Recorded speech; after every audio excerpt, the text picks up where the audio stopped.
Bryndis Roberts watched the Harry and Meghan's documentary series with tears in her eyes. Hi everyone, welcome to AR News. An avid fan of the royals since the days of Princess Diana, she said she cried watching the family being hounded by the tabloids and Prince Harry describing how he and his brother Prince William have grown apart. But as a 65 years old black woman who grew up in segregated American South, Roberts said it was the frank discussion around race and racism that resonated with her most. She said she was recognized some of her own experiences in Meghan's admissions that she felt she constantly had to prove herself and would never be good enough. I've been called an angry black woman, and all the tropes that are used in demean and demonize black women, and so I certainly empathize and sympathize.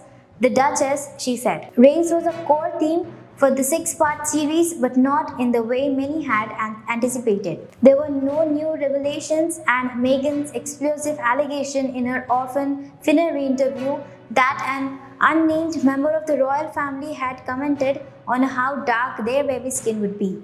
Instead, the couple used the Netflix show to argue that Meghan's biracial heritage was often an underlying factor in what they described as relentless tabloid campaign against her, and more obviously in the racist abuse her suffered online. It's narrative that Roberts recognizes. Back in 2018, she helped popularize the hashtag Sussex Squad when her timeline was flooded with the racist comments about Meghan after the royal wedding.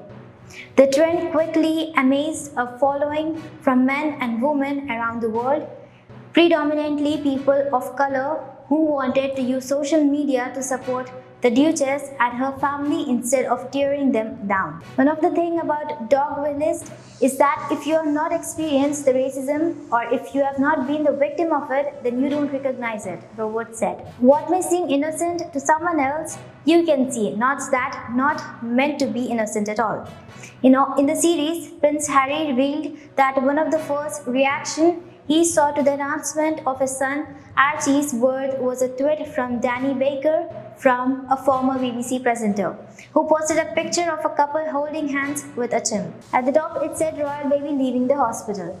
That was one of the first things I saw, Prince Harry said. Mr. Baker apologized and was later fired. American tech entrepreneur Christopher Bouncy told the BBC that the couple's children were regularly compared to monkeys in online attacks, with the N-word frequently used against Meghan. Bouncy, featured in the series about his company, Bot Senator, found that a small but powerful number of anti-Meghan accounts were responsible for much of the hateful content on Twitter. This mimics something out of a Russia troll farm, Bouncy said. I'm not saying there aren't flocks out there who just don't like her from whatever reason, but it's my opinion, looking at the entire picture of their hate accounts, that you can't look at that and come to the conclusion that it's not about the race. R.S. Logue, an American royal watcher and commentator, claimed the vitriol against Meghan was rooted in misogyny, a hatred from a person simply because they are black and a woman.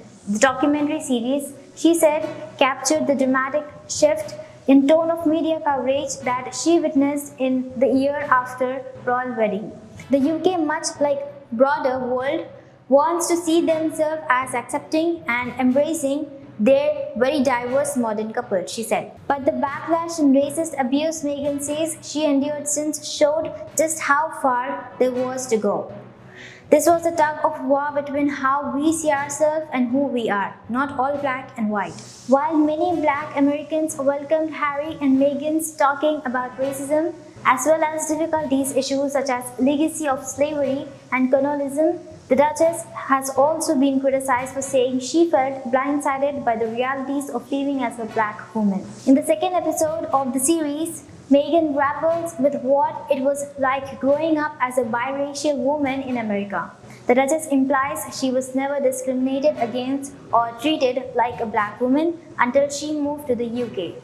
Growing up, she explained her mother never had the talk with her, referring to the frank discussions that many families are forced to have about the realities of racism, discrimination, and the challenges of being a person of color in America. For some watching the series, that admissions felt like a slap in the face. I don't understand that. How was she raised by a whole black woman in America, and then she says that her parents never talked to her about being black? One user posted on Twitter, "We are supposed to see her as this black woman, but she never related to us." Other wanted the duchess to clarify if she had even identified as a black woman before marrying Prince Harry. Lobo said she felt that statement showed the colorism is still an issue in the United States and that she didn't want to perpetuate the prejudice by blaming the Duchess for having different life experiences than she did growing up with a darker complexion. Many online agreed with her. It's Meghan realizing being allowed in doesn't necessarily mean acceptance. Diversity is not necessarily inclusion, one of the users tweeted.